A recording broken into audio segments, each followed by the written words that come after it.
best in podcasts, the best in town. You want to get up, get ready to get down.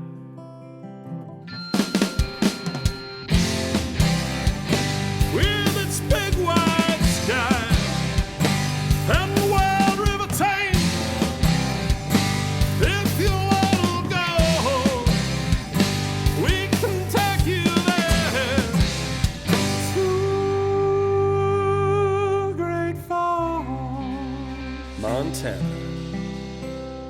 Welcome to the greatest damn town in Montana, Great Falls. I'm Rebecca Ingham. I'm Shannon Newth, and we're No Damn Experts for the last time In of this year. 2025. We're not breaking up the band. Right. Sorry, folks. We're here to stay. Yeah, you're stuck. Stuck with the originals. But what a nice time, which I've started to do personally as well. Yeah. Reflect on the last year. Reflect on what new year will bring and how do you want to approach things in the new year. But what was great about 2025, you know? I have a question about your strategy for revisiting 2025. So when I started thinking about, what have I done this year? What are things I remember from this year I want to just make a mental note of? I go back through my camera roll. So I started with my calendar. I did just a dump of what I could remember. Yeah. Which wasn't great. Yeah, it's not. Because it's pretty much in the last quarter. That's as good as my memory went. So then I went through my calendar. Yeah. And then I went through my camera. Yeah. I didn't get to the calendar. I just started going through my camera roll, and that sparked some things. Oh, but going through calendar would help too. Yeah. I was just curious because for mine, I'm like, that's why I take pictures and have so many massive amount of pictures is because that's how it helps me remember things. Yeah. But it was kind of fun to look back on because my challenge is always like the beginning of 2025. Like what? That was so long ago. Right. And January also feels like a very long month in a lot of ways. So looking back on like what your mindset was at this time last year. For me, January is easily 8 months long. Yeah. Like it is the longest month of the year. And every year I'm like, it'll be better. But no. I'm anticipating that this year, because this is coming out technically January 2nd, this January, I anticipate for me personally is going to fly by compared to normal because it is already packed with lots of things. So I think it's going to be busy. Yeah. Busy? Yeah, it's really a busy month already. So we'll see. I hope that for both of us, actually. Well, I don't want time to go by any faster than it already is. I don't want it to drag on where you're like on January 15th, you're going, good God, is this year over with already? You know, I was listening to, the adage when you're a kid and like adults always say, time just goes faster and faster as you get older. One, I have found that to be true, but two, I was listening to something the other day that was like, no, there's a psychological reason why time seems to speed up. And it's because when you're young, when you're only like 10 or whatever, a year is like a decent chunk of the time you've been alive, right? Or when you're like 5, when you're a kid, like that's a good percentage time of your life. But as you get older, that smaller percentage. It becomes a smaller percentage of your life. So that's why it feels like it goes by faster, is because you're adding more time to your life. So that becomes a smaller percentage. Each year becomes a smaller percentage of your life.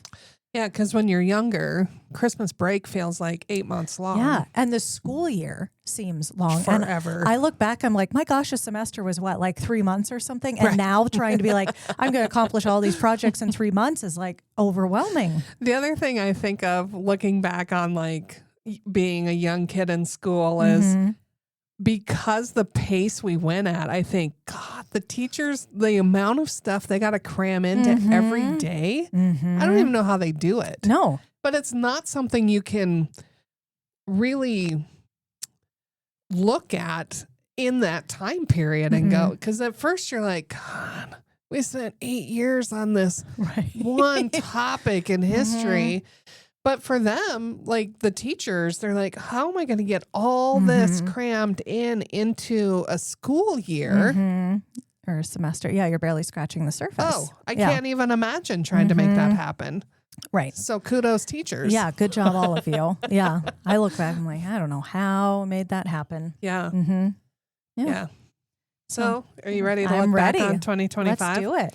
Are yours in any particular order? No, I mean, I have one that's like the main thing for me, Oh, yeah. but which I'm sure you know what it is, but no, nothing else is in. So my only order is the number one thing, and I'm going to save that for last. Okay, perfect. I'll save mine too. Then. So I'm going to start with one that is really just a prompt for you to talk, because I think it's on your list. Okay. And hopefully I'm not screwing up your It doesn't matter. order. It doesn't matter if you are. I think one of the greatest things that happened in 2025 for Great Falls is the success you've had with the Feisty Women That is my number one thing. So documentary. It's kind of what I figured. That's fine. Yeah. So we're going to start with your number one, and the not just the documentary, but its reception in the film festival world. So that's it. Now you talk. Okay, thanks. So this was a project, this Feisty Women, and if you've been listening along, you've heard about it, but I'm just going to keep talking about it forever and always, because these women's stories should be heard, they should be known, and it's something that will live on. It's an evergreen topic. But this concept of the Feisty Women Project existed before I was part of the team, and we'd been talking seriously about putting it into action over a year ago. And so to have that come to fruition in March of 2025 was really exciting. So the Feisty Women was beyond just the film in 2025. It was a week of events and also a corresponding project with the History Museum here in Great Falls, which that exhibit, the Feisty Women of Great Falls exhibit, will stay up through March of 2026, is my understanding. So you still have time to see the physical exhibit. But this Feisty Women documentary was a labor of love. It was a lot of hard work and a lot of time. But to hear these women's stories and to get to be a small, tiny piece in them and sharing them with the world, it was and continues to be such an honor, and that it has been received so well. It's just neat, because if you're going to put that much time and effort into a project, you want there to get some traction out of it. So Feisty Women of Great Falls documentary, it highlights, if you have not heard of it before, it highlights 5 women, 4 of the past and 1 living legend, as we call her, which, by the way, our living legend, Norma Ashby Smith, officially turned 90 on Saturday. 90. And she just unveiled, I think by the time this comes out, it will be news. If not, well, sorry, we're beating everyone to the punch. But they unveiled a Norma Ashby Smith community fund. So there will now be a fund in her name. So her legacy will continue for a long time to come. It's in partnership with the Montana Community Foundation. Perfect. Giving back to the community, which is what Norma's done her whole life. I'm still going to get out of her where she wants, whether Her it be statue. I'll concede to a black and white mural. Because she was involved with that project. Also and makes might sense. be real fitting. Yeah. Wherever she wants it. I will raise the funds to make that happen. Yeah. And Norma, I'm not taking this, oh, that's so kind, comment anymore. I'm going to start getting mean. Yeah. So yes, that's still to come with that. And just quick mention, the other women, the 4 other women, Mary Fields, Annie Busby, who's the namesake for Annie's Tap House, Alma Smith Jacobs. You can see her black and white mural on the outside of the library. And then Nancy Cooper Russell, who is the whole reason we know about Charlie Russell's work. So the documentary is available to view now and always on the Visit Great Falls, Montana YouTube channel. Just go to our page, and then there's a little magnifying glass. Just type Feisty Women in there. It'll bring it right up. You can watch it forever and always on there. And then this year so far, I'm hoping it will still be accepted to more. We'll find out in the next couple months. But so far it was accepted to the LA Women Independent Film Festival. And then it was a finalist for the Berlin Short Film Awards, which we found out last month, which is Huge. so exciting to have an international audience view it. I mean, always it's available for an international audience, right? But to have it Right. selected as a finalist in this project was really exciting. And then it was also selected for a Silver Telly Award, a People's Choice Telly Award, which is a national, international award system. So just to have people hear their stories was the most important part of all of that. I know it was number one for you. Mhm. I have some other things personally, but it was a huge project, a huge undertaking. And you have just a few partners to shout out that helped with that. Yeah, absolutely. So Tim Lee of Legacy Studio helped to capture Norma's interview so I could just be in the moment doing the interview with Norma. And then Joel Corda, as well as Steve Olson and the band and all of those who you've heard from recently on the podcast, they provided the score for that. So they were huge supporters in making what the final production come together. So exciting. Yeah. So yes, and that was my number one professionally, personally, for our organization. That was my 2025 big highlight. Woo woo. Yeah. Something not as big for me because that was huge, but all great for 2025. Mm-hmm. The establishment of the Great Beyond Film Festival. Yes. And that's something I'm Which super excited about for hasn't next year. happened yet, which is a big thing for 2026. But getting that established, getting the films picked and all that. Yeah. Huge thing. Yeah. And Liz, our event coordinator, has taken the reins and charge on that. And shout out to her too for just a lot of other projects that she coordinated and organized in 2025 and will be continuing in 2026. But I'm super excited for what that's going to look like in February. Yeah. February 5, 6, 7, 2026 here in Great Falls. You'll get to see the films. You can visit with the makers of the film. And then an added special, if you get the VIP ticket, ghost hunts and after parties. Yeah. I mean, just get the VIP ticket. Like that is silly not to. such a cool opportunity because that is not something you can do anytime. Like that is a special part of this festival. Yeah. So that's the second thing. I'm not going to say number 2. It was the just second another thing. one. For me, one of the highlights for 2025 was finally getting to the Kuka family show during Western Art Week. That's so funny. I didn't get to the show, but as I was reflecting, I was like getting to talk with Quinn Kuka and like finding somebody whose jewelry that I love that I wear now. That was on my list too, which is so funny. She was a great podcast guest. Yeah. Her personality rings true in the episode. It's definitely who you're going to see when you meet her. Yeah. And her jewelry is pretty spectacular. That's funny. Now that I you have had that too. dreams for her. My dreams for her are to just text me every week. Here's a new set of earrings I created or whatever it is. Cause I love her work. Her beading is really amazing. So it'd be nice, Quinn, if you just texted constantly. us. Yeah. Well, and you and I have matching earrings of hers that we will occasionally wear with the same outfit, basically. Yeah, sometimes. same style of outfit. Yeah. So it's great. That'll We're happen always more on and the more same- probably. Yeah. Same wavelength. Let me go. This one.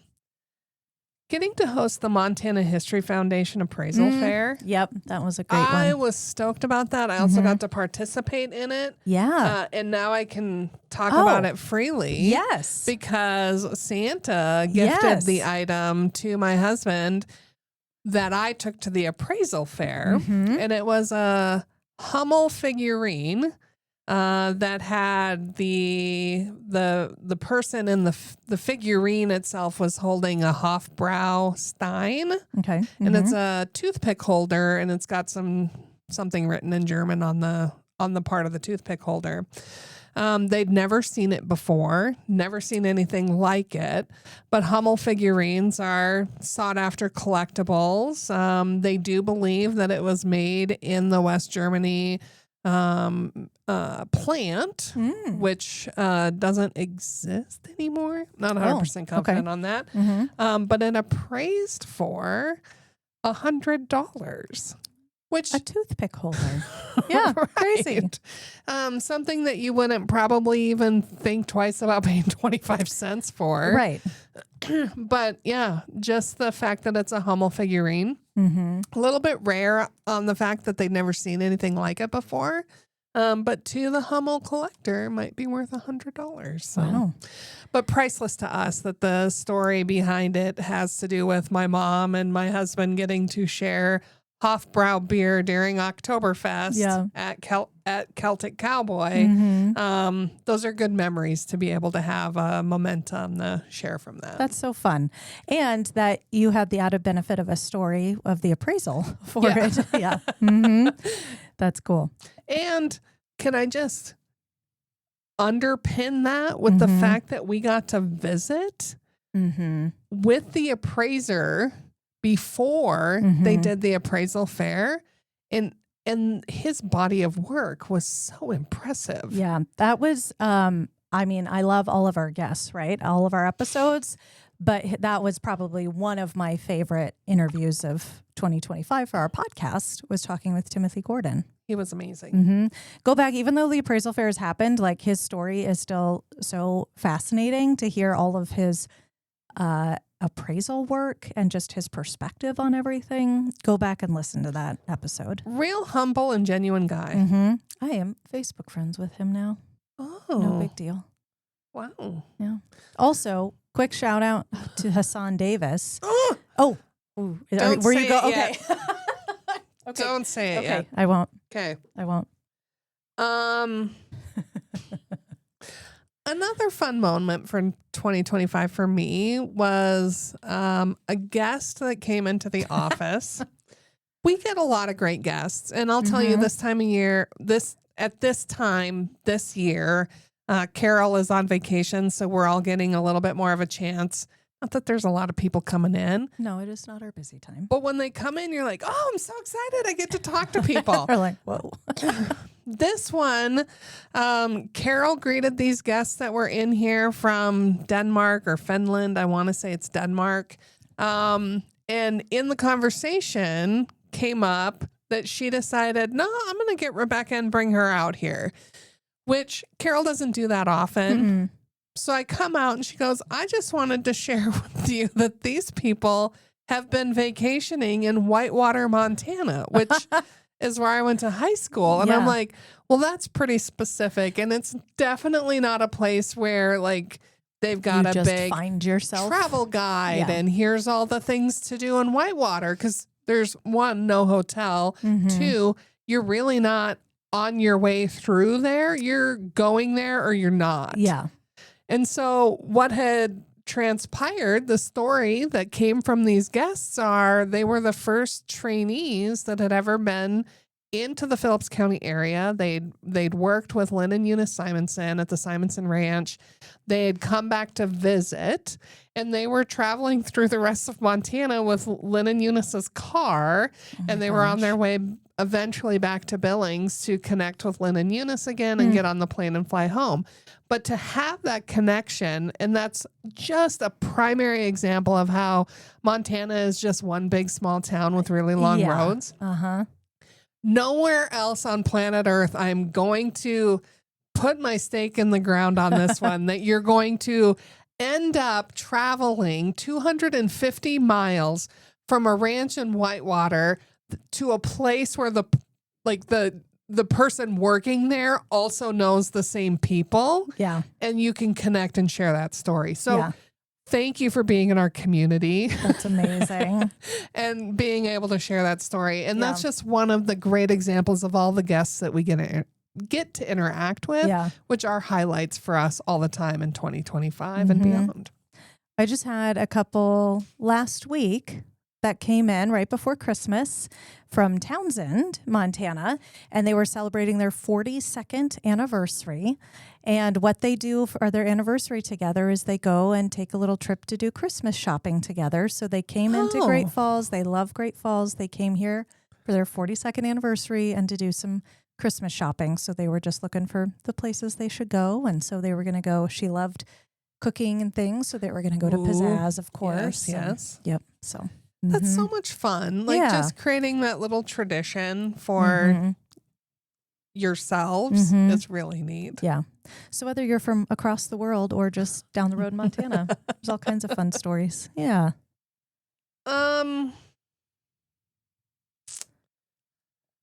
The Robert Osborne exhibit at the Sam Russell Museum. Yep. I don't know if I can gush any more about that experience and getting to have Robert on the podcast and then watching him interact with people with his artwork and the whole connection that we got to make. Top notch. Yeah. I mean, one of the highlights of 2025. I bought his 2 books. They're sitting on my coffee table still. Yeah. It's just a nice reminder. Just fascinating work that he does with his art, with his photography. And then just what a life story too he has.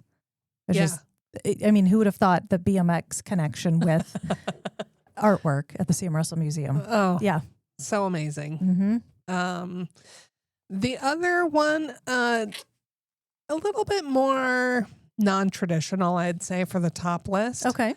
But for me, for our community and for our organization, the opportunity to host the first ever IEDC Rural Retreat in Great Falls was really a highlight for me. And to underscore that, it was a highlight also because of the thank you quiche that was hand delivered by our friend Jolene, who was really the champion to land that event here in our community. So thank you to her work. Thank you for the quiche, because I always love it when she makes us quiche. And the opportunity to host such a uniquely formatted conference that got the opportunity for people to really get out and experience all the things about our community. It was, I loved it. Also, I was reflecting on that when I was going through my camera roll. We got to show, there was a showing of the Feisty Women documentary as part of IEDC as well. And that was a cool opportunity, again, just to highlight these women and the kind of rural story for these people who are coming from all over. I know there are people from New York and things like that in this that were there to watch the documentary. So 400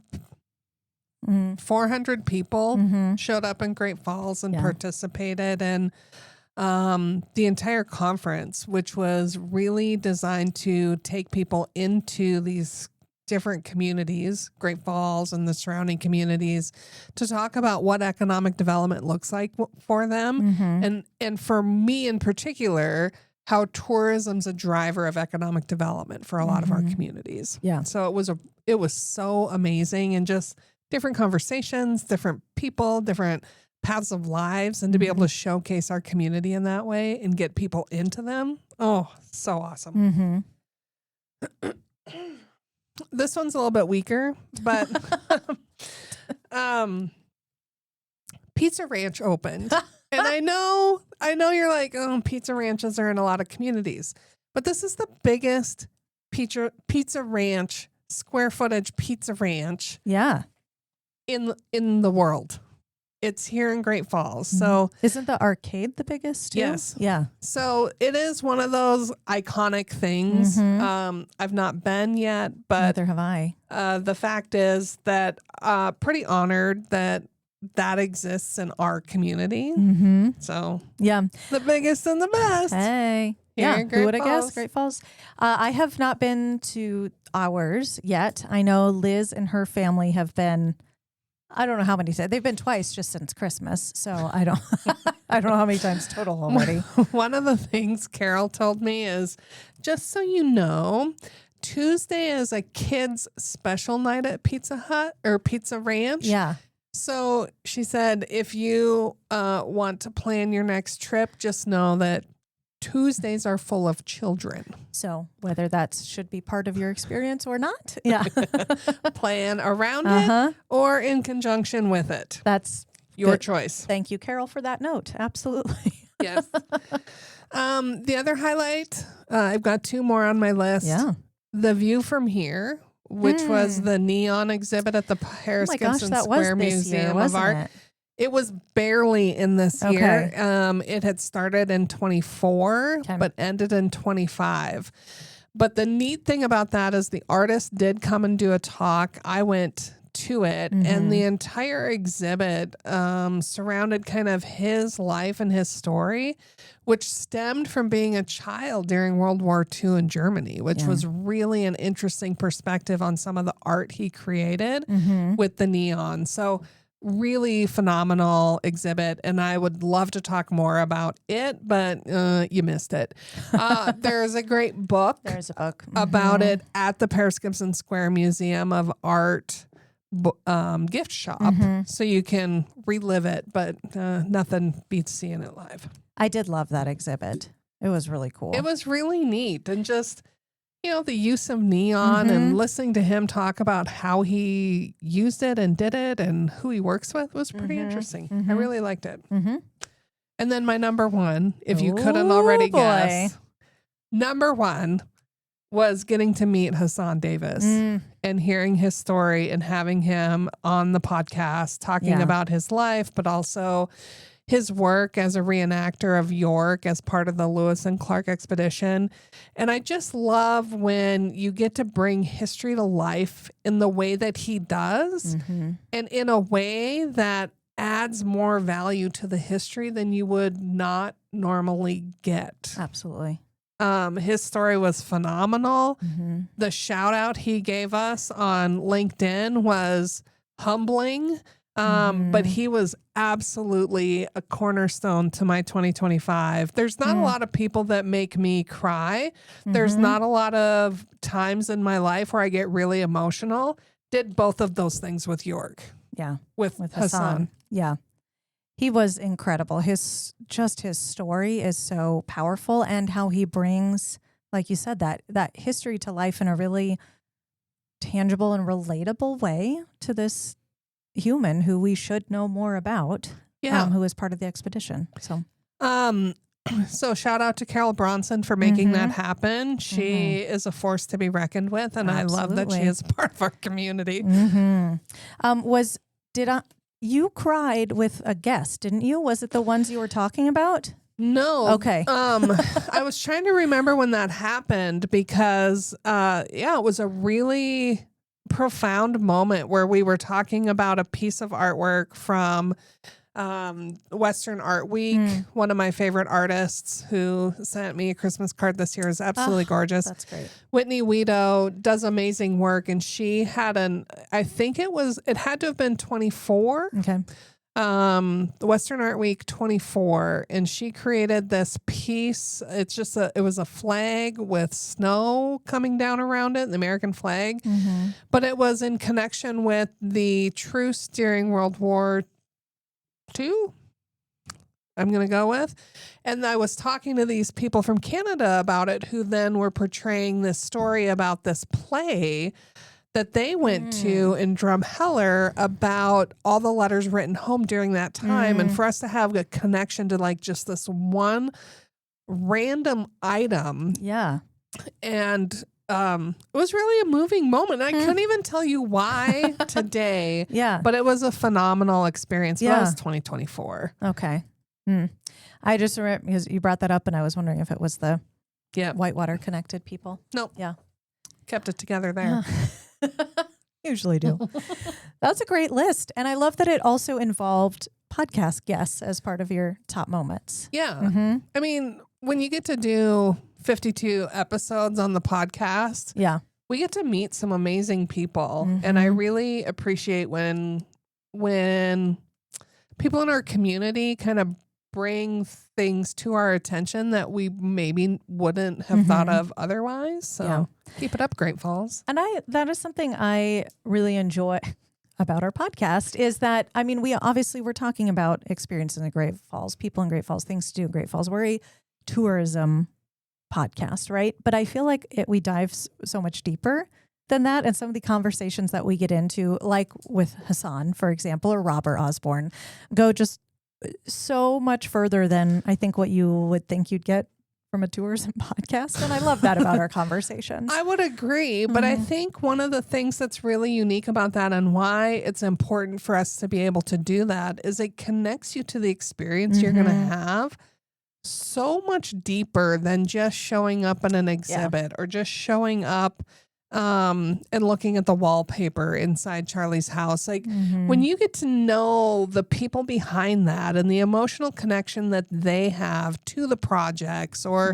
to the art, like you just get to see it through someone else's eyes with a deeper appreciation and a deeper expectation of what the experience can be. So I'm proud we do that. Yeah, me too. Look at us go. Woo-hoo. Along those lines, one of the things that was a 2025 highlight, I think, for our organization and just me looking back on the year was that you and I got to present about and talk about our podcast at the Montana Governor's Conference on tourism. This is what I like about this is because I have no idea what you're going to talk about. Same. I'm like, that was a great moment. And we do... along those lines, we visited with some folks locally that we are just begging to start a podcast. Yes. It doesn't have to be under our entertainment umbrella, but if it is, I mean, all the better because that's fine. There's certain things that we can't devote a lot of time to, but would be amazing, like the History Museum if they started their podcast or Charlie Russell, like the deep dive you could get. Oh, you're gonna fall deep. You're gonna fall so in love with Great Falls. Hopefully 2026 will be the year for them. Love that. And it was fun to visit with folks and share about our journey as being podcasts. We aren't experts on how to do this in the least. Not at all. No. If you have not gathered we from have the longevity. We've got that going for us. We just keep showing up. That's it. As you all are aware, we stick around. That was one of my highlights, though, is the opportunity to do that. And I think to us, on a statewide level, for us to show Great Falls doing things that other places around the state are not at this point. Yeah. Especially because often when people think of Montana, it's not Great Falls that they think about. And so I think and that goes with our Great Falls character, right? We have a little bit of a chip on our shoulder out to show.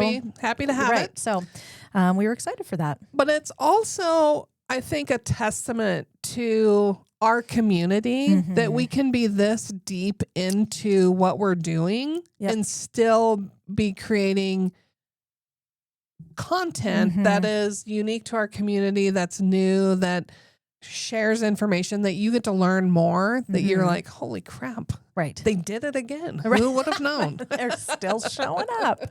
Along those lines, in 2026, something that you will see, you will most likely, no, you're going to see it.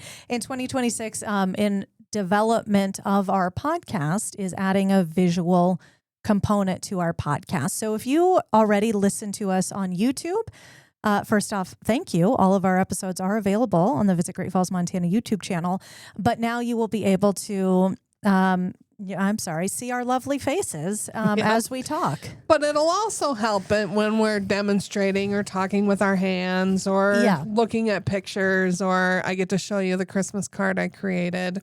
Yes. You'll get to see those moments, but it'll also allow us the opportunity to do more promotion to get more people excited about listening to the full episodes of what's happening here. We can take little snippets. It'll be easier to take little snippets that we can share across all of our platforms. So when, Hassan Davis has that really powerful quote, we can pull that and let you listen to that as a little teaser for the whole episode. So look for that in 2026. Coming for our podcast.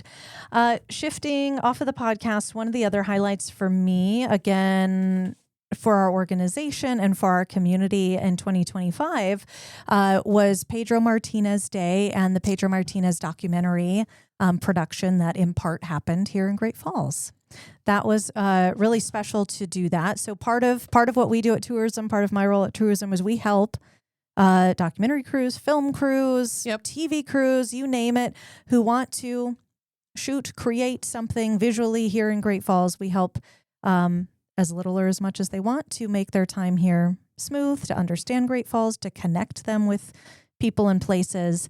And I'm really proud of how we were able to help their crew and to see that in our community, to see Pedro Martinez come back to where he started his baseball career in the U.S. in Great Falls, and see that at Voyager Stadium, and then also to help be part of telling Pedro's story through Great Falls was really special. I saw that on my calendar, so I'm glad you mentioned that. I will also do the shout out to Tiana Ford, who did the mural of Pedro Martinez that is now in Voyager Stadium. Mm-hmm. Yep. That's a good moment. Yeah, and thank you to her too. She let me come and do a little bit of video unveiling of little details of it as she was finishing that too. So you can check that out on our social channels. But yeah. So awesome. A little bit of Pedro, and we'll let you know as soon as we know more about when that documentary will be released. Yep. So maybe we'll get to do a screening at the Newberry. Hey, wouldn't that be appropriate? I like that. Or at Voyager Stadium. Love with that. Popcorn and hot dogs. Mm-hmm. That'd be perfect, wouldn't it? Peanuts. I like that. All three. Peanuts, popcorn. Cracker Jacks? Yep. Yep. I'll add that in. Perfect. Another thing that I loved was getting to meet the Budweiser Clydesdales in Great Falls, because this was their only stop in Montana, was here in Great Falls. Oh, I didn't know. Am I making that up? I don't think I am. I don't think so. No, I'm pretty sure that's I might have known that at the time, but I've forgotten. I think that's Are true. Are they not impressive? Oh, they were so cool. Also, I loved King, the Dalmatian. Yeah. He was super fun too. But that was so cool getting to go. I mean, I grew up with horses. I love horses. So just being around them is special for me. But getting to go and just watch them be horses, and then also watch them, like the care that goes into them with all of their handlers and just the whole process, the behind the scenes was even more impressive to me than seeing them hooked up to the wagon or whatever. But that was just really cool. And for Great Falls to get to host that, it had been 30 or 40 years, I think, since they had been. I'd heard from some people that they'd come to Great Falls before, but it has been decades. So to have them back and touring around Great Falls, and just to see how many people came out to see them and how special it was for a lot of people in 2025. You know, I do believe the Budweiser Clydesdales transcends Budweiser. Oh, yeah. Like, it is beyond the beer. Mm-hmm. It is really kind of an American icon almost, the Clydesdales themselves. And even though when you see them like in a commercial or you see them in person, you know they're connected to Budweiser, the beer. Mm-hmm. But I honestly don't think a lot of people, when they get to see the Clydesdales, go, oh, this is about beer. Right. They know they're the Budweiser Clydesdales, but they're just enamored with the animal themselves and kind of the patriotism that's connected to them. Yeah. It's kind of interesting. It is. I got to see them at the Budweiser Brewery in like their little barn. Yeah. Oh, not so little barn, I'm sure. Yeah. It's so impressive. Did you get to see any babies? No. Oh, that would just be so adorable, I think. Yeah. Probably. See a baby they probably are Clydesdale. huge. I'm sure they're ginormous still. Yeah. That was really cool. That was a highlight for me of 2025 to see them. Another thing I thought was really cool about 2025 is I finally got to see in person and then hear about the Ayrshire Dairy. Oh, because for years and years, I'd heard vaguely about it, but I didn't know anything about it. And even living in Great Falls as long as I have, this is a whole elusive thing to me. So this summer, the family had a sale at the property, but to get to go there and actually like see all of that and see some of the things that they were selling off from there, some of the old cartons, because it's such a like part of Great Falls' history, like just day-to-day history, the Ayrshire Dairy. And then of course we had them on our podcast to talk about their story as well. So I really enjoyed getting to know more about that piece of Great Falls history. I thought it was really fascinating. And the one key takeaway that I got from that podcast episode was that Ayrshire was the type of cow. Yeah. I mean, yeah. Yep. Mm-hmm. I was like, I didn't know that was a type of cow. Yeah. I really know nothing about types of cows. I grew up coming to Great Falls for holidays, and my aunt and uncle at the time lived here. And their house, you had to drive past the Ayrshire Dairy to get to their house. Yeah. So I can remember from a young age getting to drive by the Ayrshire Dairy and seeing the cows and seeing the dairy operational. So it was really neat to connect those pieces. Mm-hmm. Yeah. And another connection to our podcast too. Yeah. Let's see. A first for me this last year, and I shared it before, but was getting to go to the mannequin jump at Showdown in April. Yes. That's just a super fun event, and highly recommend people do that this coming year. It's usually the last weekend that they're open. People build crazy looking contraption mannequin things out of boxes, and you send them off a ski jump by themselves and watch them get destroyed. And you sit by the lodge with your beer around a campfire in your ski gear, and just was gorgeous. Yeah. Not to spoil anything else that might be on your list, but are you going to be part of the torch New Year's Eve torch I don't run think this so year? this year. No, I don't think we're going to make it up there this year for that, which is sad. I do get to MC the Banff Film Festival again, which is coming up in just about a week and a half, 2 weeks here in Great Falls. So you get to be part of that, but I don't think we're going to go up this year. We are the first location for the Banff Film Festival to kick off, I believe. We used to be, at least. I should know that for sure. I being think we the still MC. I'm not if we going to just back say up it's true or refute that claim. I don't think it's true, but we're going to, sure. Yeah. We're just going to move forward thinking that's true. It comes to Great Falls, and it's always great. Yes. It's the first. Yes. Maybe the first of 2026. It's the first. This is, we saw a lot of Northern Lights this year. We did. I actually got to see them to some degree this year too. So that was really cool for me, just because I saw them maybe once before.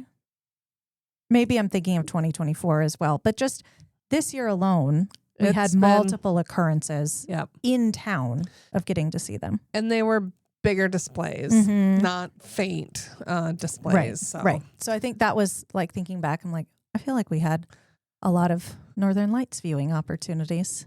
Oftentimes people suggest that Great Falls, Montana tourism should take a more active role in developing the Northern Lights experience here and encouraging people to travel to Great Falls for the Northern Lights.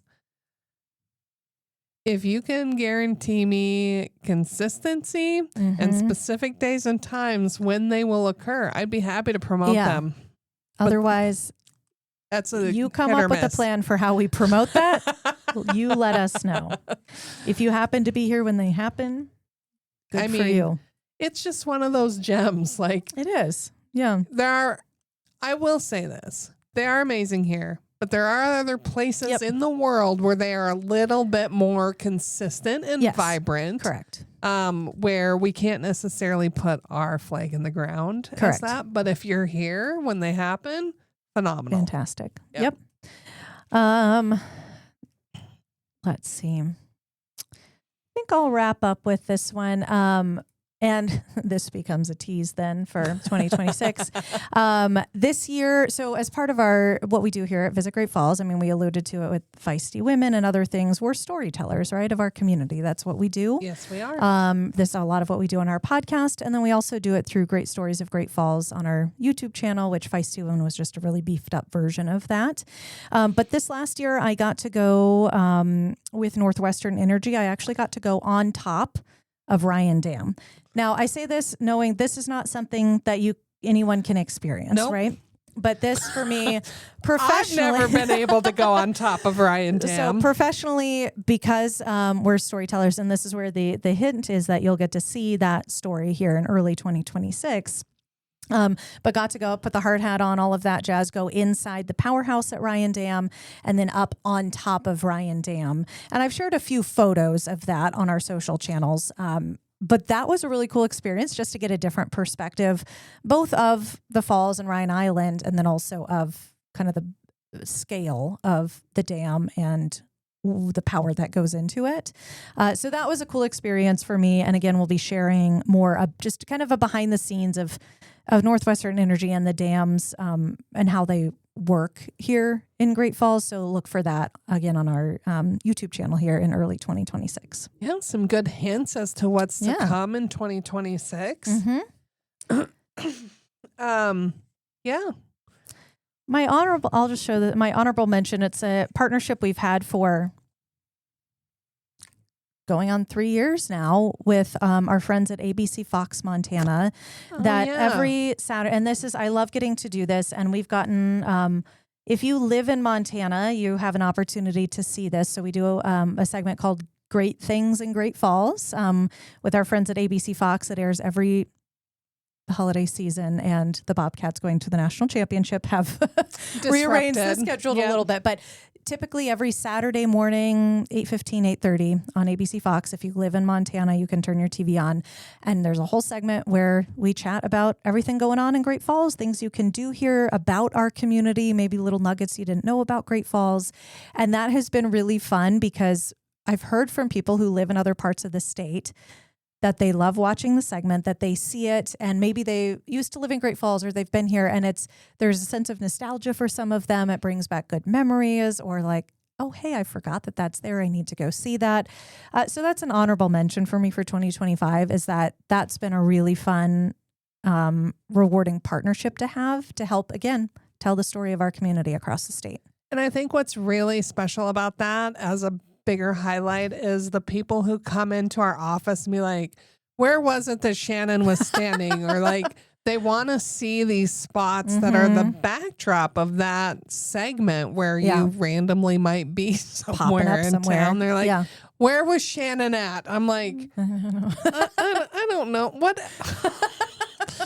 What date did you watch? And from there, I can figure it out, because I think one of them was there was a fall behind her. And I'm like, well, okay, well, there's 5 of them. And I don't remember which one she was at on the day you watched. Right. Yep. But that's great, because people are seeing things and wanting to come here and see it too. Which I think is the fun part, because they're like, and I'm that way too. Like, I'll see something and I'm like, where is that specifically? Like, I want to go to the same spot you were standing and put my feet in your footprints and have that experience. Yes. So I get the desire for that. You may just have to do like a weekly blog of, on this date, this is where I stood. Yeah. Right. Where were we between Shannon? What's Up Wednesday and Great Things in Great Falls? Where was I standing? Yep. So yes, grateful for them. Grateful for you to have built that relationship over the years, and that's fun that to we do. still get to kind of see you on TV and then get to showcase our community in a way that is very unique. Yeah, it's a blast. And I think there's a lot of, I'm just proud of our organization. I think there's a lot of things that we're doing that are unique, or just continue to be ambassadors for our community. And we thank you for listening to us in 2025 and being part of the stories that we share too. So hopefully in this recap, there's nothing you can do about it now, but there might be some nuggets that you pulled out in this episode where you're like, oh yeah, that was amazing. Or man, I wonder what 2026 is going to hold in Great Falls, because 2025, we just hit the highlights, which was honestly maybe 20 things. Yeah, it was a lot. And there's 52 weeks out of the year. There's a lot more. So if you have some highlights from 2025, we'd love to see them. Send them to us at information@visitgreatfalls.org. Slip into the DMs and Shannon might connect with you, depending on if your message is appropriate or not. And then if you're looking forward to things to do in 2026, we're going to get you covered on that too. So more to come on what the future could look like here in Great Falls, and some ideas that we have of ways to make it fun. So I will just allude to the fact that I got to take a lot of time off in 2025, which was probably more time off than I've ever had in a year since I started here, which was so nice. which then reminds me to tell you, our listener, take time away. Mm-hmm. Don't just wait for a weekend where you're like, oh, I'm going to do this. Make them small. Make them just quick if you need to, but taking those times away. And I've got some things to share with you in 2026 that would be perfect little getaways. Nothing you have to plan a lot for. You don't have to think through it and get really nitty gritty, but just a few things to plan around and things you could do in a quick little getaway to Great Falls. Love it. I'm looking forward to hearing about it. Yeah, I'm pretty excited. So, folks, until we see your bright, smiling, happy, healthy, beautiful faces in our fair city, we do hope you're creating amazing memories with your friends and family wherever you might be. See you soon. We are No Dam Experts is the recorded claims from Great Falls, Montana, covering what you need to know about this amazing damn town. Damn, that felt good.